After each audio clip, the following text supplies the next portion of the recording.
चलिए इस क्वेश्चन को देखें ज़रा ध्यान से। इस बार क्या दिया हुआ है, फोकस पॉइंट दिया हुआ है, मतलब c की वैल्यू हमें पता चल गई कितनी है 3√5 और लेटस रेक्टम दिया हुआ है। तो लेटस रेक्टम की सहायता से हम आगे कुछ सॉल्व करेंगे। इसके पहले हम देखें ध्यान से कि अगर जो भी वैल्यू होगी इसको कहाँ पे रखना है। ये x एक्सिस पर बना हुआ है, इसका मतलब हम इसे x square upon a square minus y square upon b square equal to 1 इस फॉर्मूले पे रखेंगे। ठीक है, हमें ए की वैल्यू और बी की वैल्यू पता चल जाए तो हम इस पे रख देंगे और सॉल्व कर देंगे, इक्वेशन मिल जाएगी हमें। उसके पहले साथ में यहाँ पर देखें आप लेटेस्ट रेक्टम दिया हुआ है। तो लेटेस्ट रेक्टम होता क्या है बेटा, 2b² डिवाइड बाई ए।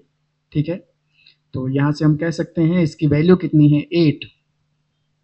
यहाँ से हम एक वैल्यू पता कर सकते हैं, ए और बी में एक रिलेशन पता कर सकते हैं। कितना आ जाएगा 8a equal to 2b², 8a divide by 2 equal to b², मतलब 4a इक्वल टू b²।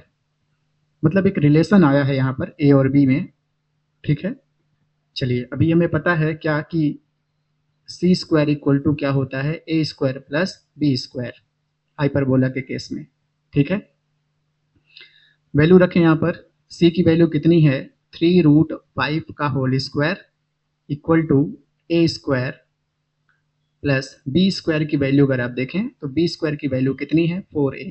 यहाँ से b² की वैल्यू रख रहे हैं 4a है।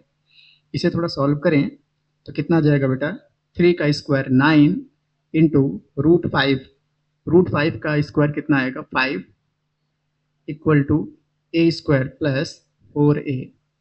इसका क्या मतलब हुआ, a² प्लस 4a माइनस इसको उधर ले जाएं, कितना जाएगा 45 इक्वल टू 0। ठीक है, 45 9 का 5 में इंटू करके उधर लेके जाते हैं, माइनस में हो जाएगा। अब इसके फैक्टर कर लेते हैं। ऐसे दो नंबर आप थिंक करिए कि इंटू करने पर 45 आए और प्लस माइनस करने पर 4 आए। आपको वो नंबर कौन से नज़र आएंगे, 9 माइनस 5। ठीक है, 9 में से माइनस करेंगे 5 तो 4 आ जाएगा।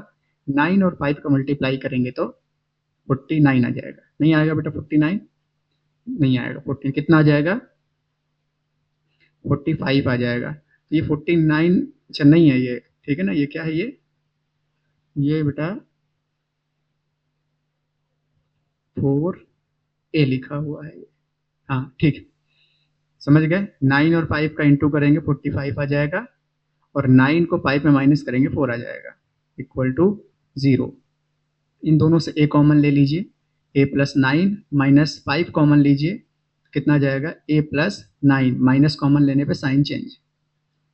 क्या मतलब हुआ इसका, a प्लस 9 और a माइनस 5 इक्वल टू 0।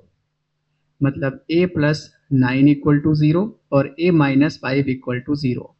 मतलब a की वैल्यू -9 और a की वैल्यू +5। ठीक है, दो वैल्यू आई। यहाँ से नेगेटिव वैल्यू को हटा देंगे, इस वाली वैल्यू को हटा दीजिए, नेगेटिव वैल्यू हमारे काम की नहीं है। हम पॉजिटिव वैल्यू को लेके आगे बढ़ेंगे। जब a की वैल्यू आ जाएगी तो हम b² पता कर लेंगे, कितना आ जाएगा b² इक्वल टू 4a। कहाँ से पता चला था, यहाँ से।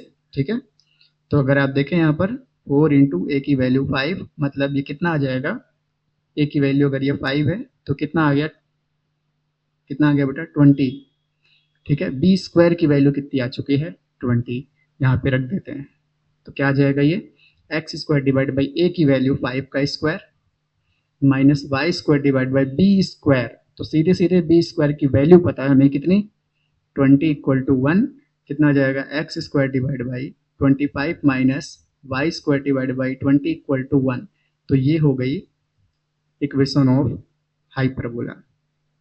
ठीक है, कोई दिक्कत, नोट किया जाए।